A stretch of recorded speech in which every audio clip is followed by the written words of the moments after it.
Okay, coach, is jy reg? Ons gaan afskop. Ek's reg. Jy inleiding. Yes, ek gaan nou go. So again, good evening, everyone. Welcome to webinar number 12. It's great having you here. It's great seeing some old faces here again. Is a special welcome to see former Springbok and Blue Bulls player Norman Jordan is also here. Lucky to have you on, Coachy. And then some of our locals. It's great having you guys back. We've also got someone Hein all the way from Ireland. So tonight, and I've given you a bit of context, like the last couple of webinars of how this started.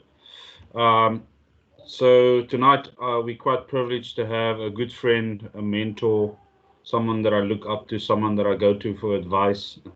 So someone that likes her coffee hotspots, that likes to drink a coffee at different places all the time.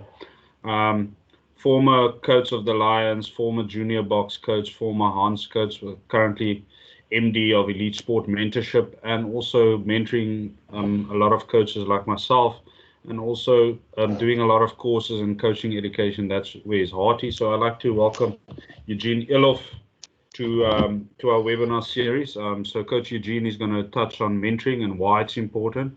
So he's going to take you through different stages tonight, and also to give you the benefits of it. And yeah, Coach, it's nice having you here. And before we start, so a blessed Youth Day to everyone, that's South Africans that celebrated it. It was a good rest. I hope you rested well and that you're ready for the week ahead. So welcome, Coach Loffy, all the way from Paul. And thanks for availing yourself and to come and share your knowledge, and also just to come equip and instill in coaches. So thanks, Coach. Thank you, Wilbur, and thanks for the introduction. I must admit, I enjoyed that Maltese poodle or dog that was barking in the background. Just confirm, was that your dog? Yeah, that was my little Jack Russell. He's always busy. Okay, so I had it wrong. It is a Jack Russell. So, yeah, nice to all the rugby lovers and Norman and everybody out there.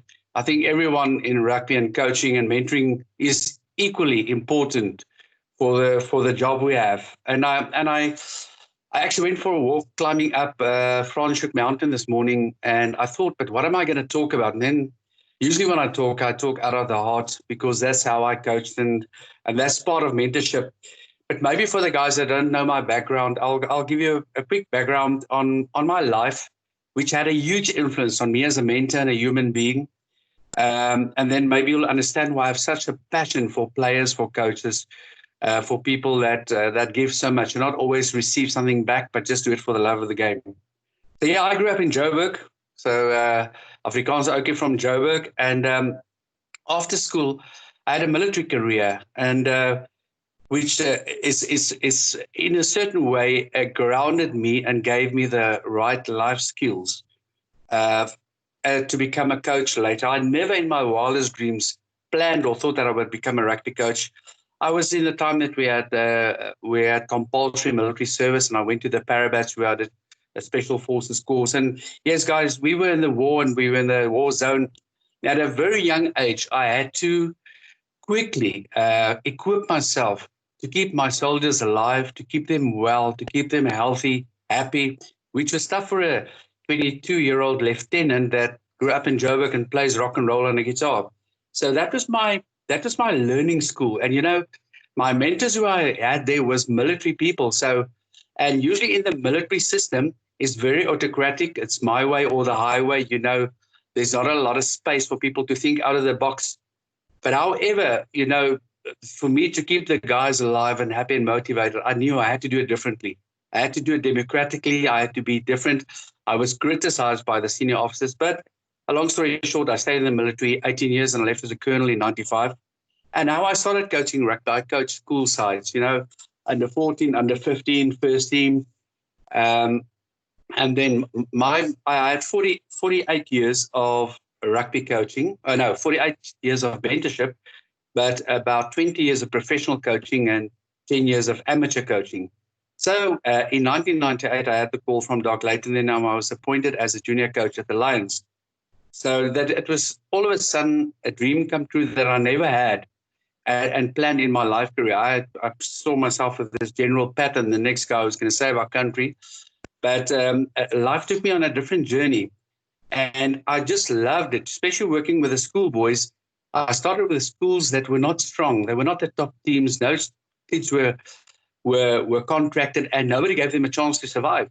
And I loved working with the underdogs, and I saw so much talent there. Some of those boys actually went to top ranks, and the one played for Australia, Kenny Schrader, and played big rugby. So Doc later appointed me, and the first year we played in the final, and on second year we won it. The third year we played. So I thought I arrived as a coach.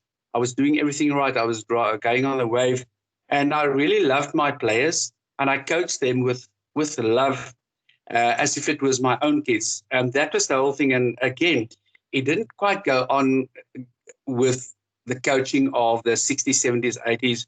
It's also very much autocratic and so on. So my first appointment with the junior box was in 2003.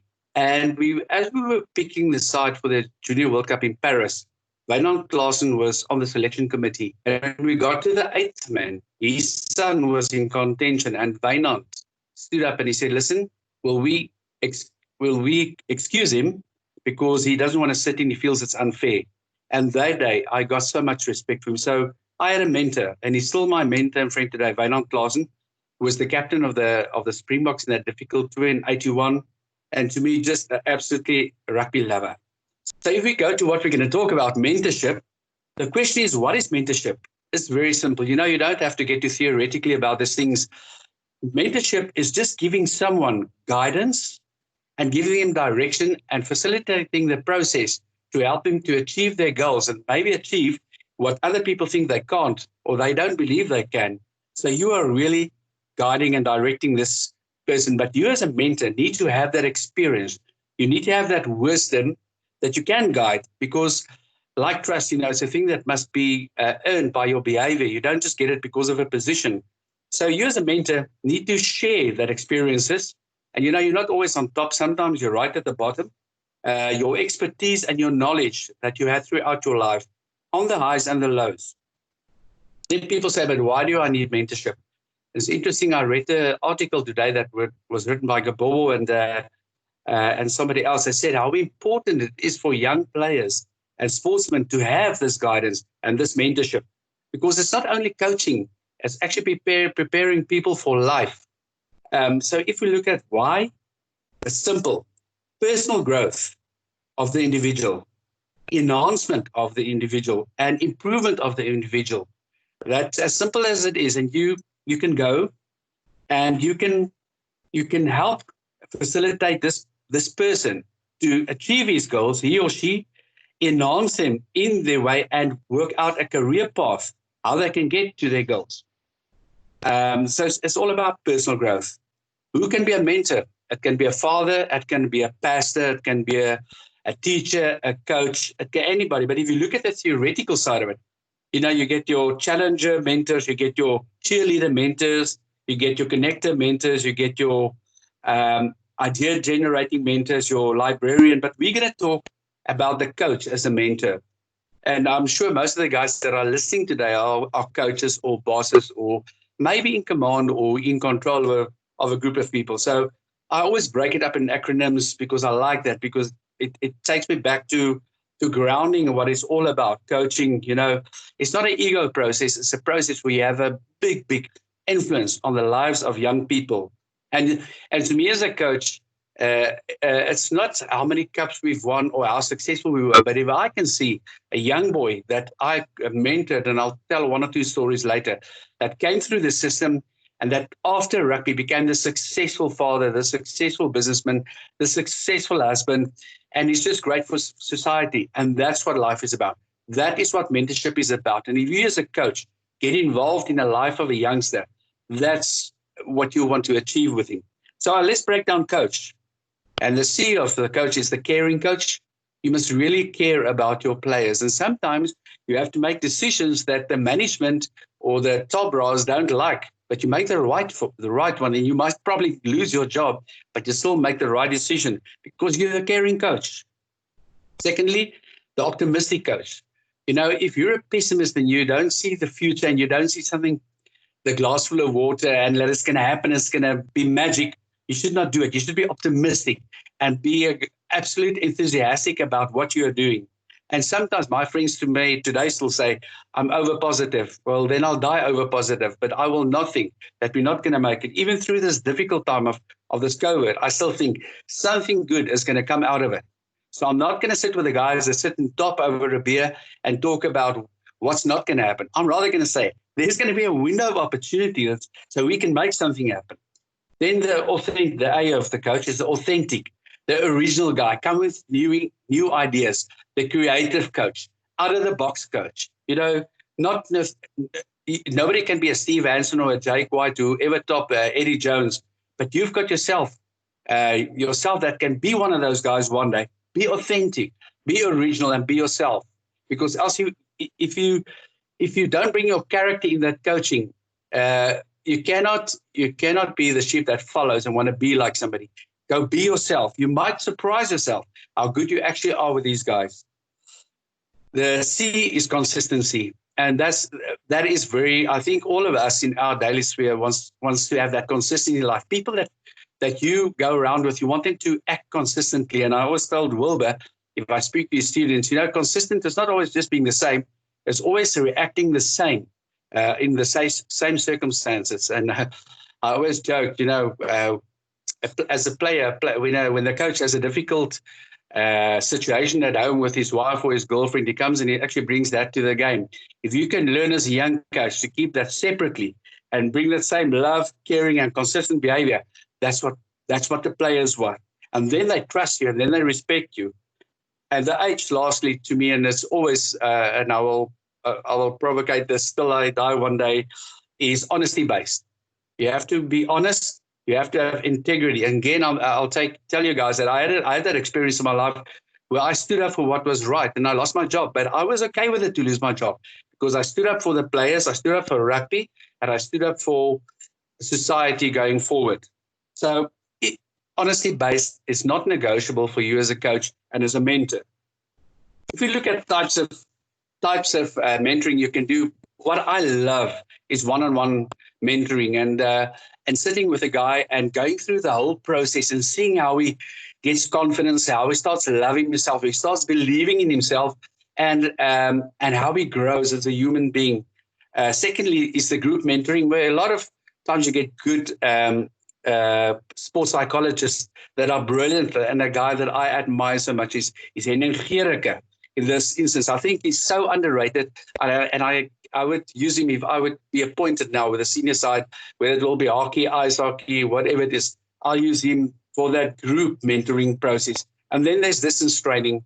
I have a coach in South Africa, and I hope he's listening, Henri Petourez, who I think is good enough to become a Springbok coach one day. He was a great fly-off, and I mentored him when he was still a young boy. And I won't say what his nickname was because he will be very upset. And I'm also mentoring a coach in Portugal and one in Brasilia, where they speak mostly Portuguese. So that is a tough one. So it doesn't matter. The mediums are there. Now you'll ask yourself, okay, what's the profile? It's like answering a question at university. Sometimes there can be different angles, and you're not necessarily wrong. So there's not one right answer. But I thought of characteristics that I think a mentor should have. And the first one, he needs to be a role model. You get these coaches that say, listen, guys, no alcohol in the week and no this in the week and no that, but they go out and they do it. And I think that's not shared sacrifice. So you as a coach or a mentor, you need to be the role model, that father figure. A father figure is taking it a little bit further than just a coach, standing in front of the team working for an hour and a half. That means you get involved in the kid's background, in his stuff away from the field as well. And that's what mentorship is about. So you need to be trustworthy. And as I said earlier, that trust must be and respect you gain by your behavior. You don't get it because you're the coach or your boss or the general or the colonel. Secondly, you need to be a good communicator. And communication is not only verbally, it's also written communication and mostly body language communication. It's very easy if you stand in front of a team or in front of this boy, you say, oh, you're great. But your body language shows that you actually don't believe in this guy. So you have to be clear and cut. And again, sometimes you have to make very, very difficult decisions. And the players and the coaches and mentors don't understand it. But you have to make it because you're not there to be liked. You're there to be respected. Life experience.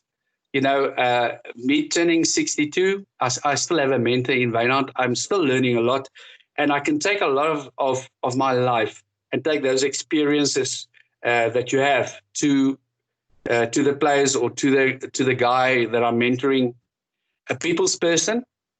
And that's where I was shot down a lot in the military, where it's about the saak, as I say. The saak kom eerste. It's wrong. If the people are happy, the saak will flourish. So if you keep your people happy, healthy, fed well, they sleep well, you give them good coaching, give them good feedback, you give them love, then I'm telling you, then you're on the right way. And then again, as I said earlier, you need to be a positive guy. So if you ask yourself, what is this process? You can work out your own process. For me, it was very simple. If I started mentoring a guy, I would be with him on the ground. I would not stand. I would be on the ground to know who he is, where he comes from, his background, his circumstances, everything. Because if I understand that, I can start with the process. And what I do, then I analyze the process. And from that, and he's part of the analyzing process and his surroundings. I go into a strategic plan that I do for a year or 2 years. Depends how long we plan or what his goals are, what he wants to achieve. And then we implement it. And if you listen to what I say, it's not an I, it's a we. It's a team thing. Rugby is a team thing. And you implement it, and then you adapt, because daily, yearly, monthly, situation changes, and you need to adapt. And you as a coach, the coaches out there, you must coach your teams to be adaptable, because teams are going to suss you out. And if they have sussed you out and you don't have a plan B, it might be a long day on the field. So that is the process. And it's not a process that stops. It's continuous. You go back and regroup, replan. And eventually you can just see it's like climbing a mountain. You get to the first level, you get to this, and voila, you're on the top, and you can plant the flag, and you see this boy becoming successful, whether it's on the sport field or off the sport field, but just a successful individual. And who I think needs mentoring, I think young players. I think there's a perception in life that you can have a livelihood of rugby. Might have been so 10 years ago. It's not going to happen. It's going to be less contracts, smaller contracts, less contracted players. So that's why these players need mentoring. And it doesn't matter if an agent or a union says, no, fine, rugby will look after you. If you don't make it, you're gone. So, and that's part of why I started my company, which I'll talk about now. So mentors need, players need mentors. Coaches need mentors. Now, let me tell you, there's a lot of coaches that think you cannot teach them anything. If you're there, you must know it will be the end of your career. You learn, you must always be a student of the game, because the game evolves. And surround you by older people that has been there. That doesn't mean they needed to be successful as a coach, but they could have been successful as businessmen or human beings in your society. They can be your mentor. Referees need a lot of mentoring. Parents as well. Parents at the primary schools, I usually go sit down and just watch their behavior and their actions. And I think they sometimes have a big influence on the kids taking the wrong path, overrating them, underrating them, scolding them, not going through an educational process of letting them grow. Because the professionalism in school is so big that guys are already looking at kids at primary school. I think that is dangerous, and I think it's not healthy for rugby. So I personally don't think it's healthy that players and kids get contracted at school level. But I guess maybe I'm a school in that way. And then, of course, administrators. A lot of administrators need mentoring as well.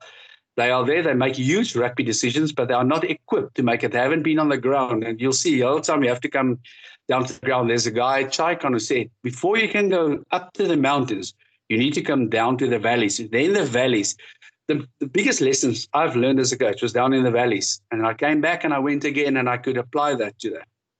Maybe to tell you a story, Brian Abana played for Cares at Cares, and he was a scrum off, and he was in the B side of the Old Transvaal or Lions Cranbrook side. So the B sides would usually play somewhere in a rural area on a field, and the guys didn't really spend time on it. But I decided that I was recruiting for the juniors of the Lions. I'm going to go watch this team play. I had no idea who Brian Abana was. And I promise you, this little boy came and he just ran for the 70 minutes or how long they did play. And we went back and I I had a chat to him, and we actually planned his career at a coffee shop in Northcliffe. And we talked about it, and I said to him, I thought that he was that he's going to be a little tall for scrum.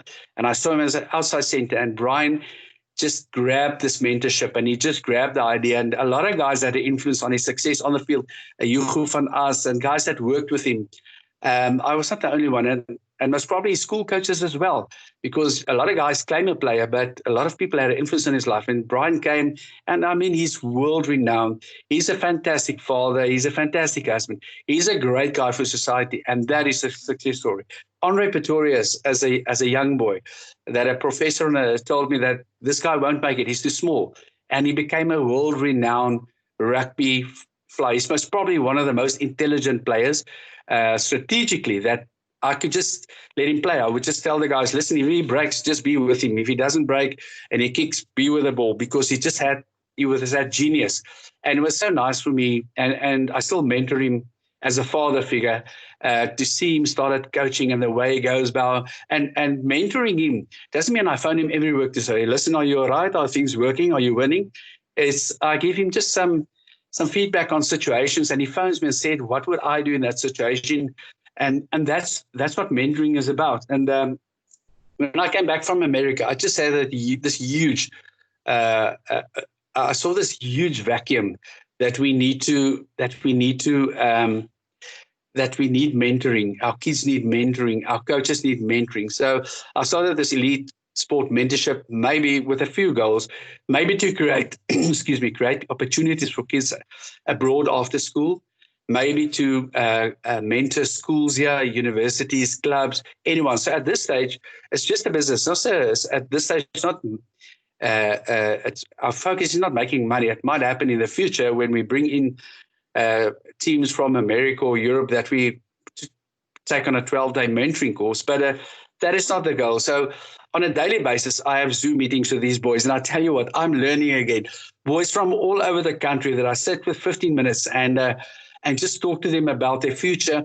And most of them, they just want to play rugby, and now I get them to do projects, to come back to me. But if rugby does not work, what are they going to do? And slowly I'm changing their mind shift. Okay, rugby might not work. So if I'm not, I want to be an accountant, or I want to be a plumber, or I want to be an electrician or IT guy. And coming back to Brian Abana, I got him to do a project on Brian O'Driscoll and Tim Horn. And I still remember Vikas van Heeren, when he had to do one on captaincy. He said to me, he's not good with projects, but he did it. And guys, if I can end off to say, I think I've got so much respect for anyone that is involved in coaching and touching lives. And as I said in the introduction, sometimes you feel, but you're going nowhere, you're not getting these opportunities, it's not happening. But it's more than that. You're touching lives. And I guess leaving a legacy on earth is when you touch lives and help them to become better people. And that's why part of our slogan is better people becomes better players, and they will have a better future. And that's about it. That, Coachy? That's about it. I'm going to have a sip of water now. That was a long one. Okay. So we're going to get straight into questions. And you quickly touch on elite sports mentorship. Just give us a bit of background, how it started, what is your aims, what do you want to achieve from it? Yeah, Wilbur, first of all, I just thought I want to start a small mentorship company in South Africa where parents and people and coaches can contact me for mentorship programs. And this thing just roller coasted. I got a guy from Australia contacting me, Hank van der Merwe, who I worked with, and he also worked with he worked with top coaches in the world. And he said, but wait, man, this thing is bigger. They need mentoring in Australia. And eventually it was Australia, New Zealand. So we've set ourselves up globally in terms of the mentorship program. So it is all just to give guidance to parents, players, coaches. And also part of it is to take teams abroad to experience this, but mostly, Wilbur, to bring teams in, and that was my experience in America, that don't understand the culture of rugby and the ethos and so on, just to teach them that. Okay, thanks for that, Coach. So I'm going to start off with the term mentoring. Why is people scared to involve or get a support structure, a soundboard? What do you think is the reason for that? Because a lot of people don't believe in mentoring. They believe they want to make their own mistakes and they want to learn from that as well, which is not bad. But why do people avoid being mentored? I think that's the way we grew up. That you, the one, you take the ship, you ride with it, you win, you lose, you make the mistakes, you take the rap, it's on the chin. You did not have that pressure that a professional coach has. That you read in the newspapers that you're going to be killed, or that a lot of pressure. So uh, life and the way rugby has gone has just sort of forced the top guys to just have a mentorship program. It's not about I myself, an ego thing. It's about using the resources around you to become a better coach, to become a better person yourself. So it doesn't always necessarily have to be a rugby guy. It can be just a lifelong friend. But just having a soundboard or academical guy, just having a soundboard that if you're unsure, exactly like Andre Pretorius is doing now, when he has a situation in the team and something comes up, just talking about it, and I just give him options and alternatives and about experiences that I had as an individual when I had mistakes. And I must tell you, Wynand Clausen, once I started communicating with him about the mentorship, he was a huge support in my personal structure. Okay, so I want to follow that up with how do coaches, because you spoke about mentors are not people that are always in sport or in rugby. So how do someone go about to appoint a mentor, and what is that process like, in your opinion? I don't think there's a process to appoint a mentor.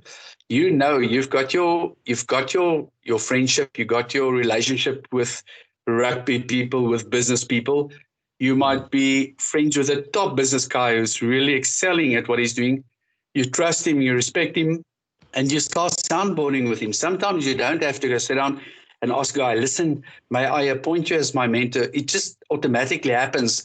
And all of a sudden you develop this wonderful friendship where you know you can open up about anything with this guy and you're going to get sound and good advice objectively, not subjectively. And Wilbur, there's not a process that you go sit and appoint them. And I know there's a lot of mentors in life coaching out there that do all these courses in the US and all over that officially become mentors. But to me, a mentor is just a guy that you know, that you trust, that you respect, that knows that in your field of expertise, he will be the best guy that you can use as a soundboard and a safety net. Yeah, I wanna bring in Andre if he doesn't mind. Andre, are you fine if I can bring you in here? Yeah, no problem.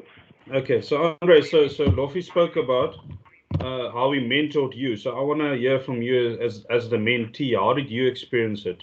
What role did a mentor play in your life, so that we have a real life scenario or explanation on how you experience being mentored? I think for us it started at a really early stage, as coach and player, and when you respect. First, it starts with respect. So when you respect someone, you tend to take a lot more of their ways and habits on board. And as you develop, you start creating your own identity. Well, that's what you think. And one of my last conversations with Lofi, I had a bit of a light bulb moment where I realized the stuff I did in the beginning of my coaching career was absolutely just for myself. It was, I was trying to justify my knowledge and credibility with my profile. And what he just did is he kind of channeled those feelings and the way and perceptions into something positive, where I actually made a video for him for young coaches, and he said to me, you've realized what you've done up until now, what doesn't work, so you need to take that and make something of that now. And that to me is where mentoring comes in, because sometimes you know something's off, but you don't know how to channel it, and someone that's not part of your system, looking from the outside, is just easier to get you on that path again.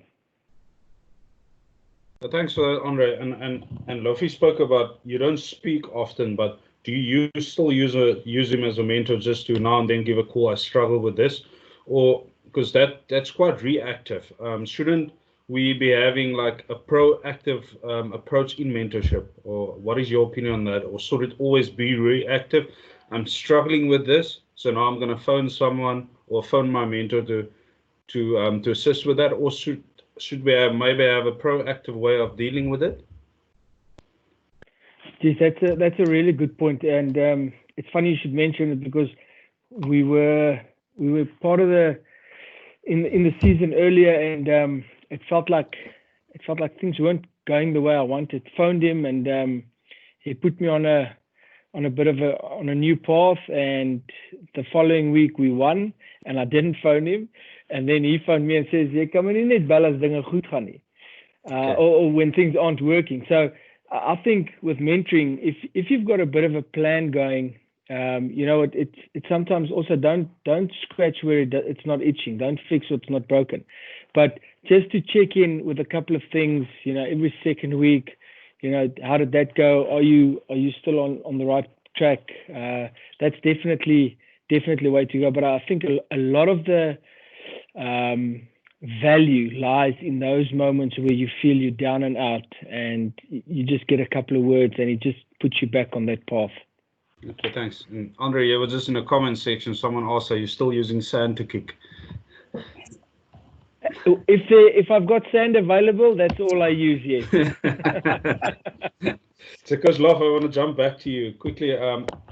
And we spoke about it always. So being mentored, and there's a mentor and a mentee. So there's a relationship. So mentoring is not always about saying what that mentee want to hear and how you deal with that.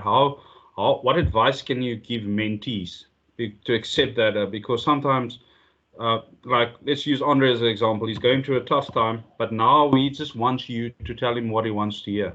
How do you approach that? I just want to, before I go to that, I love listening to him.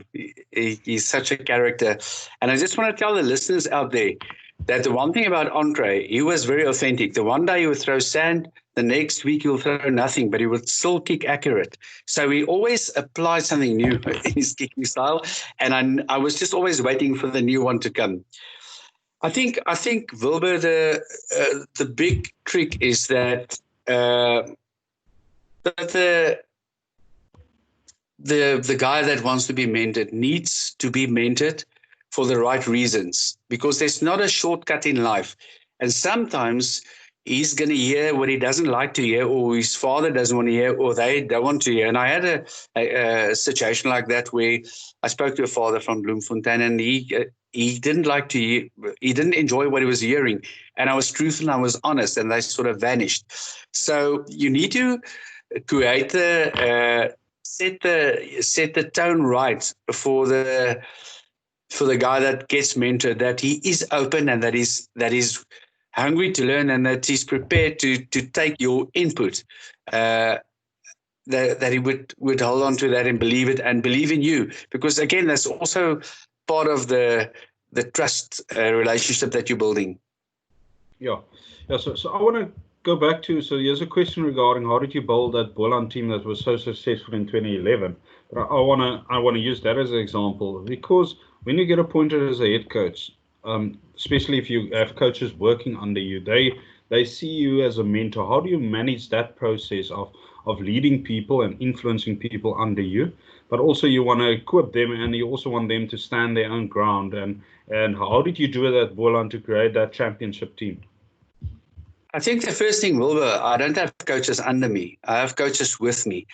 I empower them because I believe in them, and I share the sacrifice with them. So with the Baby Box Camp, I also inherited a lot of coaches, and they were used to some interesting habits. And the first afternoon, we did an exercise where we carried the guys, I think, between 8 and 12 kilometers on a stretcher, just a bit of mental toughness.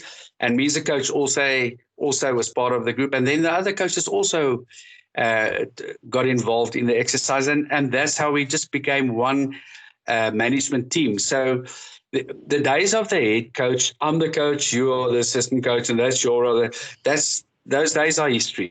You've got a big role to play, a big role to play as a leader, to be part of this team. If you there's a good saying, you empower a guy with the knowledge, then you get out of his way so that he can do his job. So if I appointed a backline coach, I would not stand there and watch what he does the whole time. I would leave him and trust him that he can do it, and not take away his part in the sun, because there is sun for every single one on your management, and every single one is just as important. The days of I'm the head coach is history. So that Boerlandspan, most probably, that is such a wonderful experience.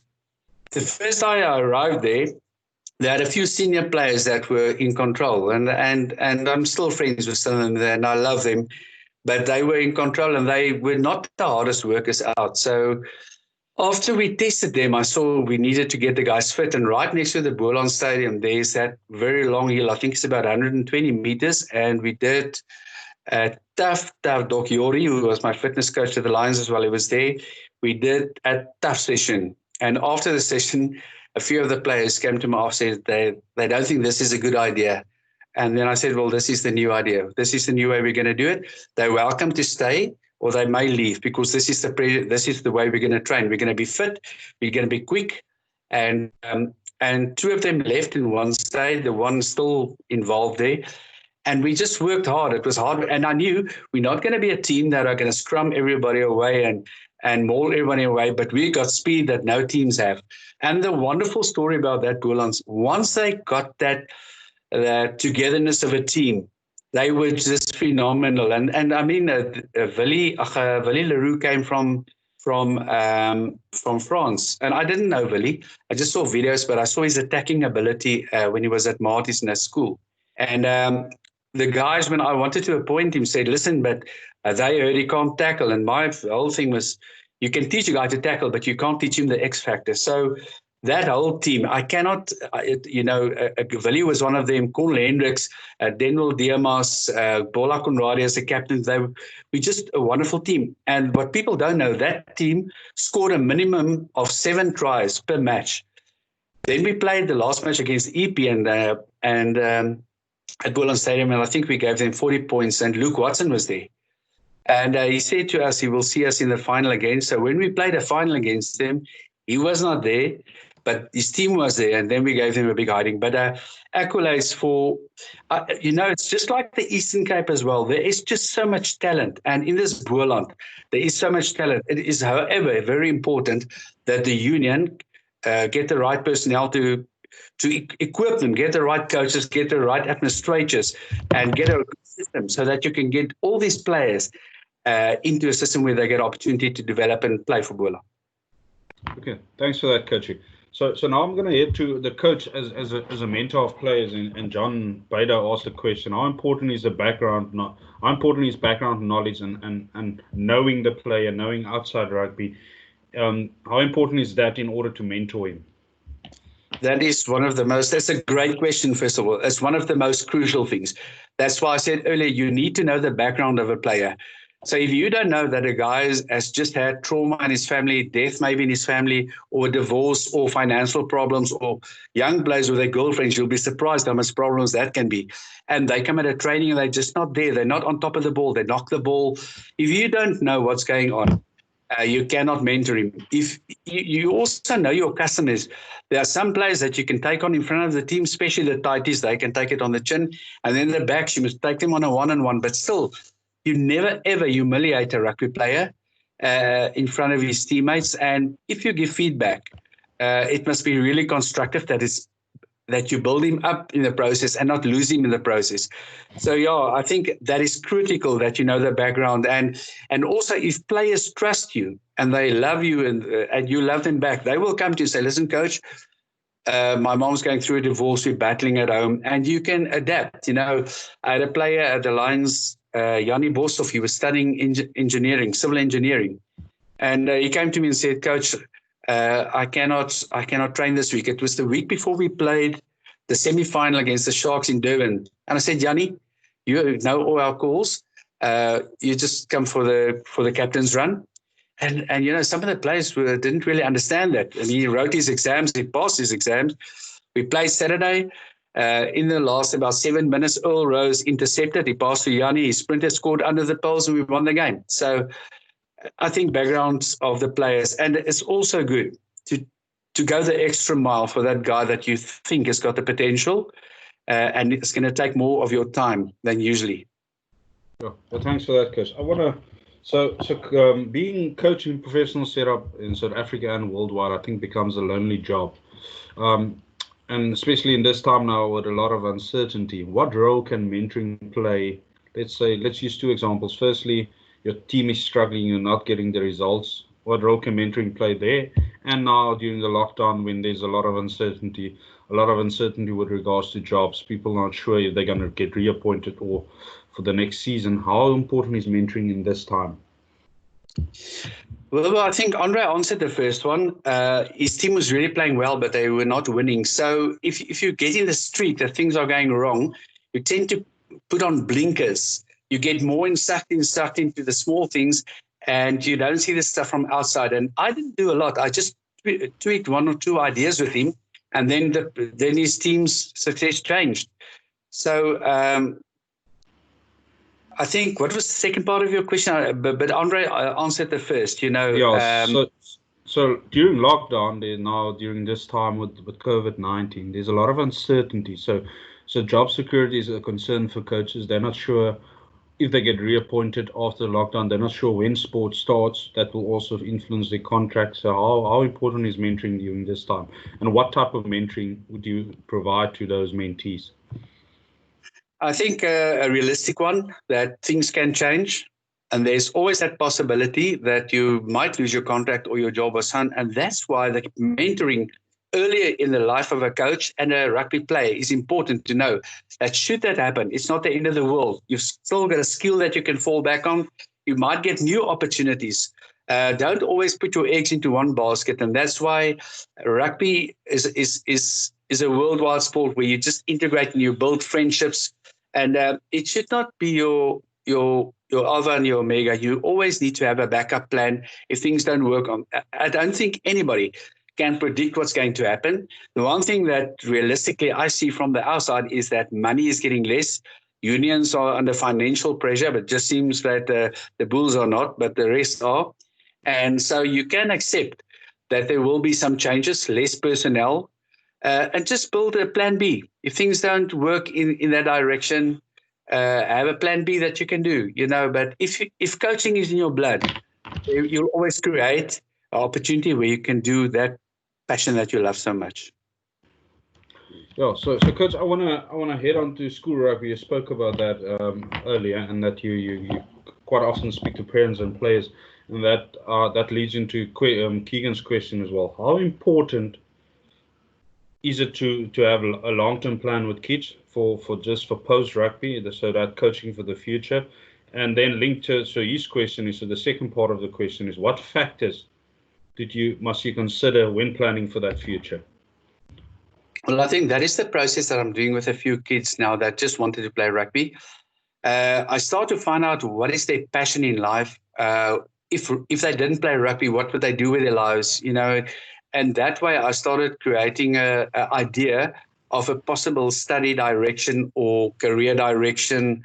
And you have to take in consideration a lot of things: financial ability, intellectual ability, and a lot of outside factors that you have to take in consideration, because you can work out that fantastic plan, but the guys don't have the resources to do it. So it needs to fit in to the plan and the potential that is available here. And then, so I do it very simply. I plan a career plan.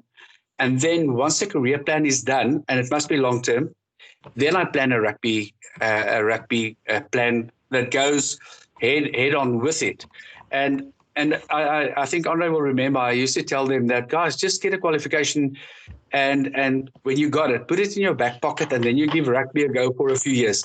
And if rugby doesn't work, you can always fall back on the on your qualification. And I must also qualify myself saying it doesn't mean a degree. It can mean a IT diploma. It can be a management diploma. It can be a career in the police, the prison service. It can be doing a trade, becoming a plumber, electrician or something, but just have a plan for the guy. And then, and that's if, and then finance is most probably the biggest threat the guys have not to get out there, because I think the days of big contracts for junior players are getting less and less. Okay, so I want to, you spoke about how because the contracts are becoming less and less, but school sport are becoming more professional, and especially school rugby. So some of the coaching staffs are bigger than that appointed at senior university level and professional rugby unions. How do we change that mindset of people about, because everyone still believes my boy can get a contract, the coach want to win because it looks good on the CV. The school wants to use winning as a marketing tool to attract sponsors.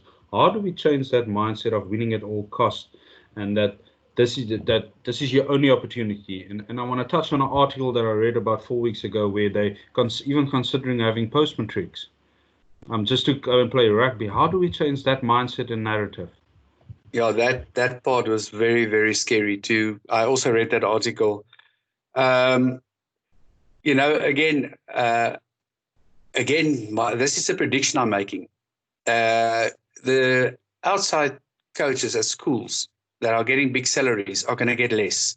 The schools, I've heard between the grapevine, have already informed some of their coaches that they do not have an outside source of income anymore to pay them. So that is going to get less. I don't think there's anything wrong for a school to want to be on top and to be the best or have the most SA players. But I always think at what cost are we going at? So I would like it to see that we go back to amateur rugby at school. And there's nothing wrong while you have amateur rugby at school to have a professional approach, to start teaching the kids how the professional life works out there.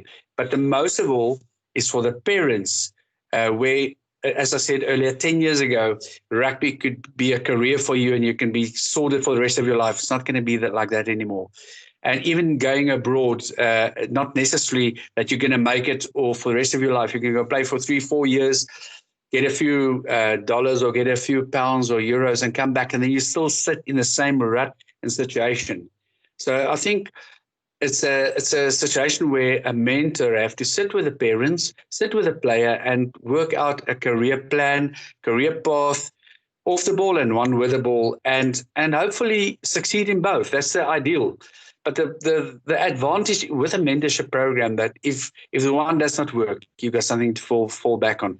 But if you don't have something to fall back on, then you sit with a problem where kids really go into depression. The pressures at school these days to perform is enormous. And if you see a 16, 17-year-old kid crying after he's lost a game, I think we're doing it wrong. We've taken the love away. We've taken the fun away, the spontaneous thing. And again, I don't think, Wilbur, there's anything wrong to want to win, but one should just look at what cost. So as there's going to be a change, and this is just my prediction, in the professional setup, there are also going to be change in the school setup. Yeah. So John just had a follow-up on that, and especially with that players also trying to achieve that, being part of that 1% that go on and play professional rugby, because articles was released by my players at the beginning of the year that say only 1% of all the schoolboys make it professionally.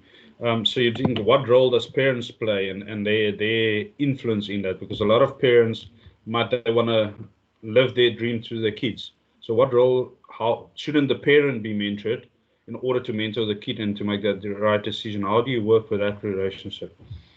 Yeah, if you remember, I said we need to mentor players, coaches, referees, and parents, and then administrators as well. It's very important. And South Africans are passionate about the game, and sometimes we pass passion. I can actually tell you that Wikus van Heerden's youngest brother, if I recall right, got a red card at Billetjie Rugby. The kids before they go to school. So the pressures are there, and we love winning and we push our kids to win. But I think sometimes we we push them over the wall where things are very uncomfortable.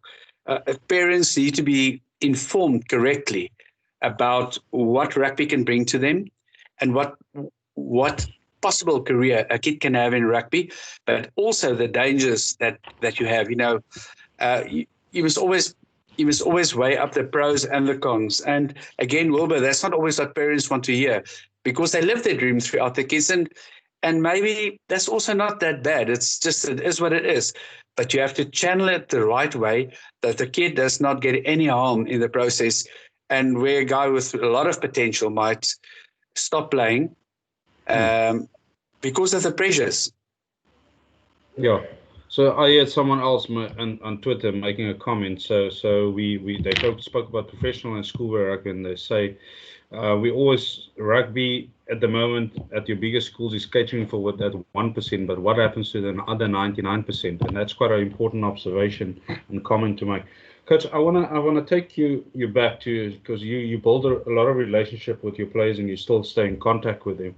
And earlier this week I saw, or last week, Paul Delport spoke about what it meant to him, and you spoke about his leadership, because a coach-captain relationship is quite important. How does that dynamic work, and what role does your being a mentor play in that process? Yeah, I think it's not only the coach and the captain, but it's the coach and the leaders in the team. It's very important that, again, it goes back to the trust and the open channel. As the captain and the leaders are also the representatives of the rest of the team, they also need to be honest and upfront. And if they come with suggestions on that, that it would have a positive influence in the team and for the good of the team, and not necessarily for the good of individuals, like hard training or less training or whatsoever. So that relationship must be so. And again, to the guys that are out there that are coaches, empower your players and your leaders that they can differ from you, because that's how you also learn from a team. In your team sessions, give them a word, give them a mouth part that they can talk and echo their differences from you. Again, a good leader and a good coach will acknowledge when he is wrong. And once you are wrong and the players, and you say, guys, sorry, you're right. That is just building that trust and building that relationship and opening up the door to be approachable by a player, rather than keeping quiet and going around the corner and say, we cannot talk this coach, he's just got his way. Yeah, and I want to end off. It's a story that you told me, and then myself and Ismail Dolly, that also came from your environment, and you being coached by you and became a coach.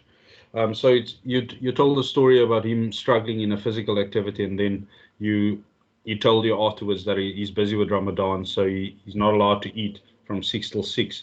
How does stories like that change your approach in coaching and change the way you mentor players?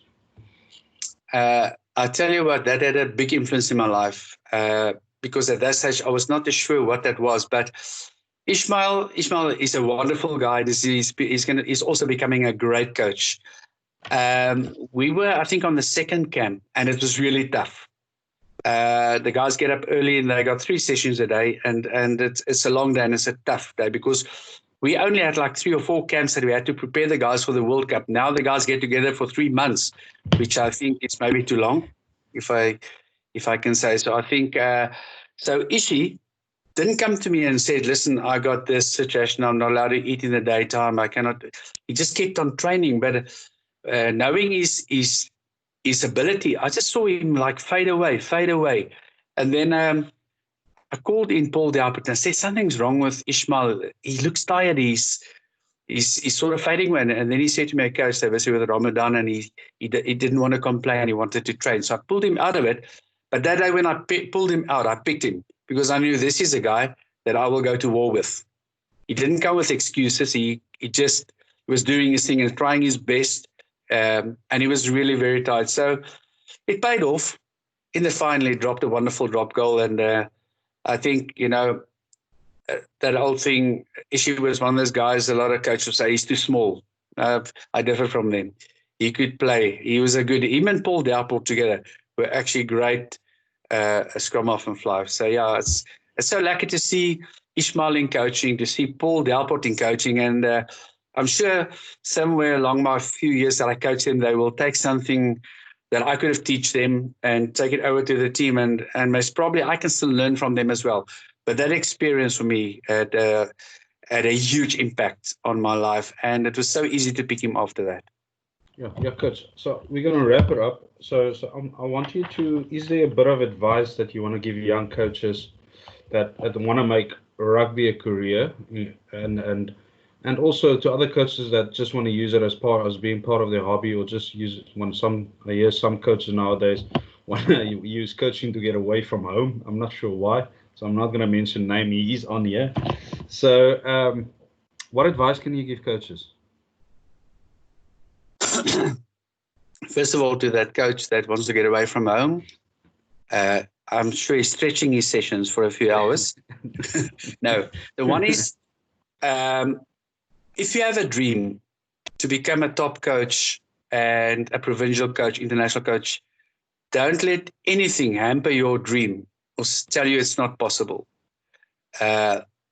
Go chase that dream as if it's possible, but also be realistic to know there's a possibility that it might not happen. I had a dream to coach the box. It did not happen. It's one of those things. But don't quit in your enthusiasm to make it. Empower yourself with knowledge. You know, the level 1, 2, and 3 we do is theoretical knowledge, and you do a little bit of practical. But every scenario, every situation where you mentor and coach a guy, changing habits, changing styles, teaching him right, that's all part of a learning curve. And always be a student of the game. Learn from people. Learn from players. I'll tell one more quick story. I think I will, but I'll tell you, when I got to Boerland, then just in the beginning, the first season, it was not that easy. So then I would walk here and Paul Mall, and this guy would come up to me and say, "Hey, Coach Man, what did you do? You guys can't tackle." And I say, "How so?" He would say, "No, man, you must go see you guys are tackling in." And then I'll tell you what, a lot of times he was tackling in, and I would listen to this guy. So yeah, be a student of the game, be prepared to learn, empower yourself with knowledge, and coach from your heart. You must have a coaching philosophy that adapts to your personality, your character, and your style of coaching. Mine is just love your players, create an environment where they love each other and trust each other. Be hungry to learn, labor what you sow, you will reap. There's not a shortcut. You might have some luck in your life, and then most of all, have fun. Do it with laughter. Keep laughter in your coaching. And if things don't work out, don't quit. Just change course and let's set sail and go again. Yeah. Thanks for that. Thanks for that advice, Coach. I think that's really important. You mentioned something there. Love your players. I've read on Twitter, and I'm speaking to high professional coaches that they dare to do a job. They don't care about relationships, and you can see why they're struggling. And I think that is important, especially that part about love your player, because remember, we're coaching players for the future, and not just for now. So you want to instill and you want to impact. So thanks for that, and thanks for what you're doing for young coaches as well and young players. And I wanna ask you, can you possibly leave your contact details, or am I allowed to post your contact details here where people can contact you if they want more information on the company and they want more information on you to assist them? Maybe is that fine? Yes, absolutely. I think we got Bram Kutsia, who's like an operations manager. I'm getting now professional. You must remember that. And he's coordinating all those things. But guys, my advice and my input is there for everyone.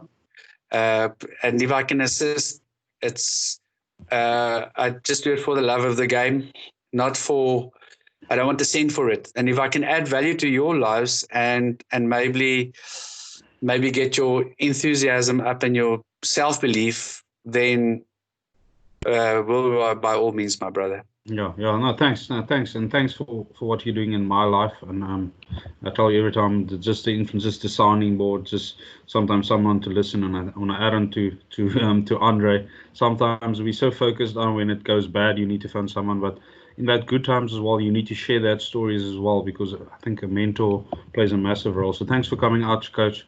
And I really appreciate your time. Thanks, so next week we'll have the last one in our series. So with Coach Peter de Villiers. So he's going to speak about how do you take your players from ordinary to extraordinary. So if you want to sign up, just email or go onto the website and register. And again, thanks for coming out, and thanks for coming out on a public holiday in South Africa. You could have used this time to do something else, maybe read a book. But you guys must stay safe out there, and stay safe and look after yourself and your family. And then Coach Eloff, stay safe. And may your company go from strength to strength, and may you impact a lot more coaches in the near future and years to come. So thank you. Thanks. Thank you, Wilbur, and thank you for everybody out there, and thanks for your messages you sent. I could not answer them. I'm not so lucky on this, but have a wonderful time, and I just love what you do. Yeah. Thanks, Coach. Keep Wale. Cheers. Bye.